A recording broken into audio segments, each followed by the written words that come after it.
Bom dia! Bom dia para você, como você está?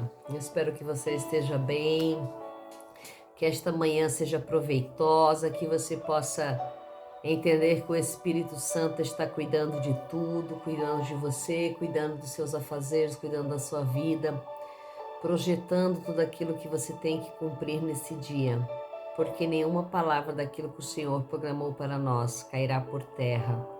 Todas as palavras do Senhor se cumprirão em nossas vidas. Esta é uma palavra de Deus nessa manhã. Todas as palavras que o Senhor já lançou sobre a nossa vida, já prometeu sobre nós, está para se cumprir e será cumprida, para a honra e glória do Senhor. Nenhuma palavra do Senhor volta vazia e nenhuma palavra do Senhor cai por terra sem que se cumpra. Então, nessa manhã, tranquilize teu coração, descanse o teu coração, que tudo sairá da maneira a qual o Senhor planejou, porque os planos do Senhor não podem ser frustrados. Nós nos frustramos, nós fazemos projetos, nós fazemos planos a quais às vezes podem ser frustrados, mas quando é do Senhor não se frustra.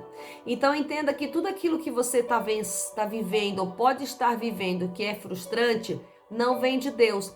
Tudo que vem de Deus é bom, perfeito e agradável e traz alegria ao coração, traz paz. Tudo que traz desconforto, tristeza, dores, tudo que traz opressão, tudo que traz aquilo que não é bom, não provém de Deus, porque de Deus só vem coisas que são boas, perfeitas e agradáveis. Então nós temos essa certeza que de Deus conseguimos vencer todas as manhãs, porque Ele é aquele que promete e cumpre na nossa vida. E tudo que Ele prometeu se cumprirá para a honra e glória do Senhor. E hoje nós estamos no capítulo 18 do Evangelho de Lucas, versículo 31, que vai dizer assim: E tomando a parte os 12, disse-lhes: Eis que subimos a Jerusalém, serão cumpridas todas as coisas escritas pelos profetas a respeito do Filho do Homem. Porque será entregue aos gentios e será escarnecido, injuriado e cuspido. E o açoitarão e lhe tirarão a vida, mas ao terceiro dia ressuscitará. E eles não entendiam nada dessas coisas, e esta declaração lhes estava encoberta. E não compreendiam o que se lhes dizia.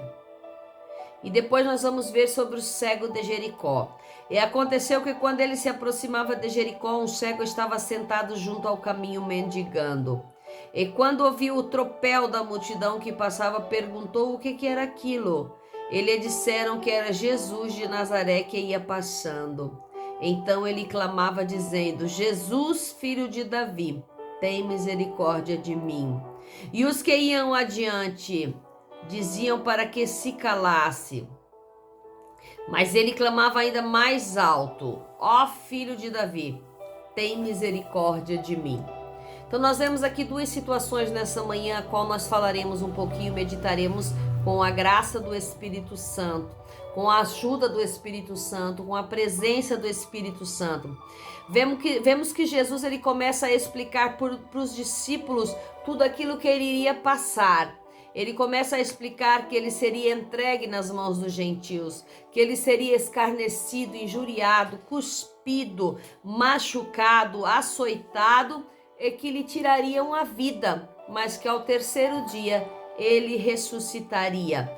E diz a palavra do Senhor no versículo 34, que eles não entendiam nada do que Jesus estava falando. Porque eles eram idiotas, porque eles eram pessoas sem inteligência? Não, porque estava encoberto. Muitas vezes o que vai acontecer, muitas vezes o que está para acontecer ainda nos é encoberto. Não compreendemos a visão por completo. Não compreendemos o propósito por completo. Por quê? Porque está encoberto. e não compreendiam o que lhes dizia o Senhor. Não é porque eles eram ignorantes ou idiotas ou sem inteligência, sem conhecimento, mas sim porque a verdade ainda estava encoberta, porque era necessário, era lícito que essa verdade não fosse totalmente esclarecida.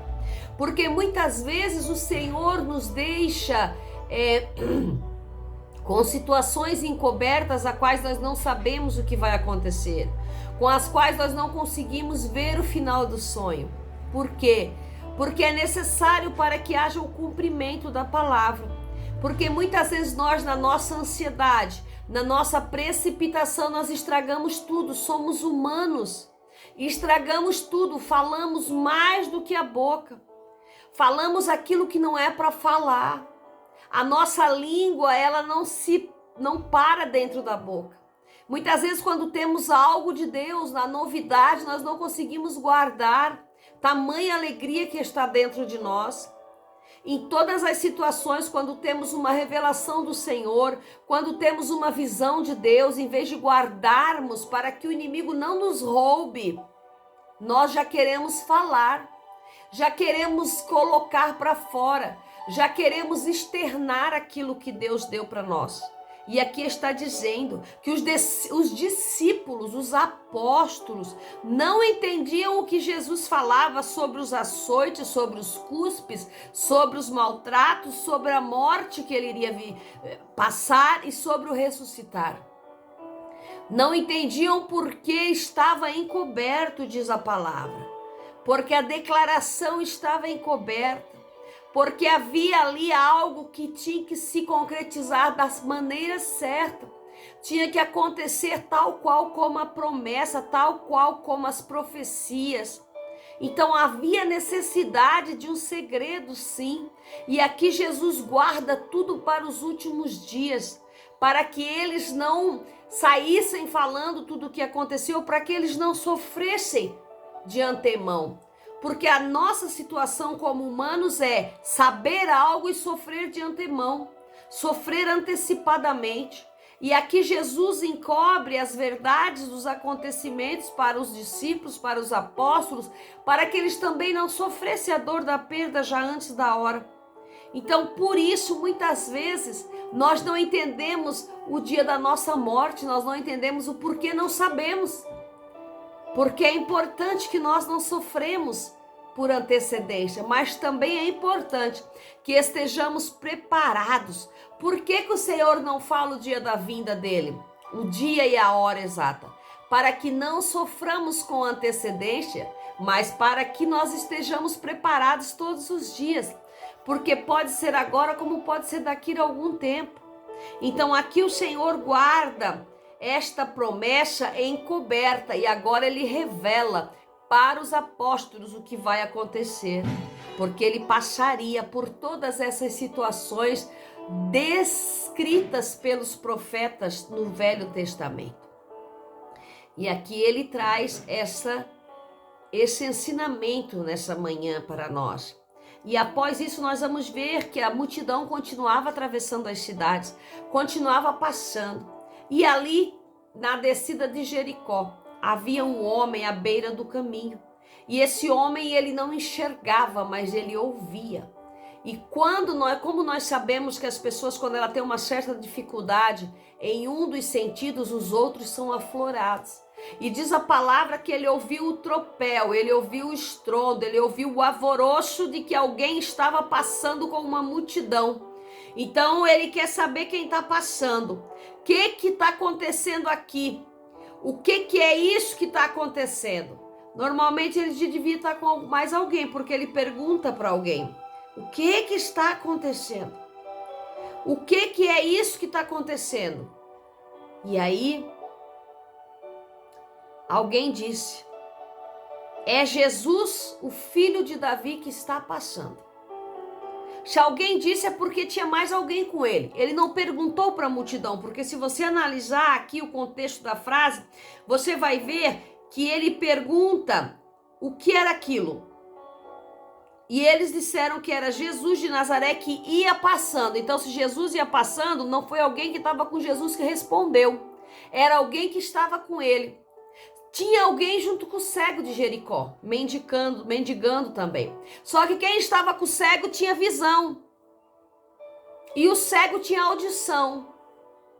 Então, se você anda com alguém que tem visão quando você não enxerga, você tem muito mais facilidade de alcançar o teu milagre. Aleluia! Você tem muito mais facilidade de chegar no teu propósito. Veja, se o cego tivesse sozinho, ele podia talvez perguntar e a multidão ia passar com Jesus, não ia responder. Mas aqui eu tenho a nítida compreensão nessa manhã que tinha mais alguém junto com o cego. E responde ao cego. E o que responde ao cego não é cego, o que responde ao cego é quem tem visão. O cego tinha audição, o cego ouvia, mas aquele que estava junto com ele enxergava, via o que estava acontecendo. Então ele chega e diz, é Jesus de Nazaré que está passando. É Jesus de Nazaré que ia passando. Então ele clamava dizendo, tu vê que quando a pessoa responde para o cego, Jesus já ia passando. Não diz que Jesus está vindo, diz que Jesus já ia passando. O milagre já estava passando pelo cego. Só que o cego começa a gritar, o cego começa a clamar, o cego começa a buscar o seu milagre. Eu não vou deixar o meu milagre passar nessa manhã. Eu não vou deixar que o meu milagre vá embora. Então ele começa a gritar. Jesus, filho de Davi, tem misericórdia de mim. E quando ele fala alto, a multidão diz para ele, se cale, fica calado. E aí ele gritava ainda mais alto, ó Jesus, filho de Davi, tem misericórdia de mim. Então Jesus se deteve porque Jesus ouviu o barulho do cego. Jesus ouviu que o cego falava. E Jesus ouviu que o cego tinha fé. Jesus viu, Jesus enxergou, Jesus sentiu que o cego tinha fé.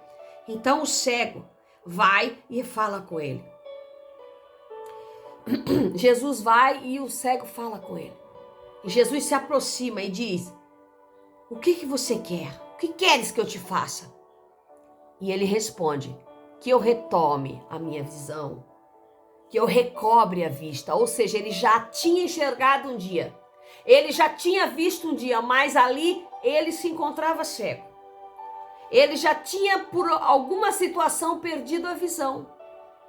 E há tantas situações nessa vida que nos fazem perder a visão, que nos fazem perder os nossos olhos, que nos fazem ver adiante. Mas ele queria rever, ele queria voltar a enxergar.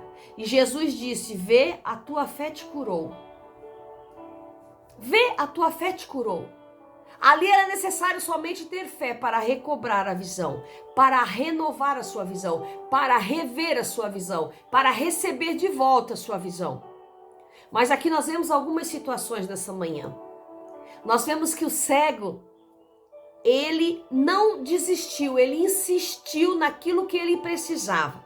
Ele insistiu naquilo que ele necessitava. Ele tinha alguém do seu lado para lhe ajudar. Ele insistiu no que ele precisava e ele tinha fé para receber o que ele precisava. Ele tinha permissão para receber o que ele precisava. Ele tinha aquele que tinha o poder para dar aquilo que ele precisava. E é só isso que nós precisamos nessa manhã. Se nós não enxergarmos, se nós não tivermos um dos sentidos que funcione, é necessário que alguém dos nossos lados tenha esse sentido. É necessário que alguém perto de nós possa nos ajudar a alcançar essa cura. Muitas vezes nós não temos a audácia de entendermos o que está acontecendo, mas tem alguém que tem. Então aproveitamos nessa manhã aquilo que o Senhor nos dá. Essas pessoas que o Senhor coloca ao nosso lado. Aproveitamos nessa manhã, mesmo ao barulho, diante do tropel da multidão, clamar e esperar, porque Ele escuta, Ele ouve e Ele vem nos dar a cura. Que Deus receba você nessa manhã para lhe dar um conforto necessário, que você possa aceitar nessa manhã que Deus tem o melhor para nós em todas as situações. Deus abençoe você.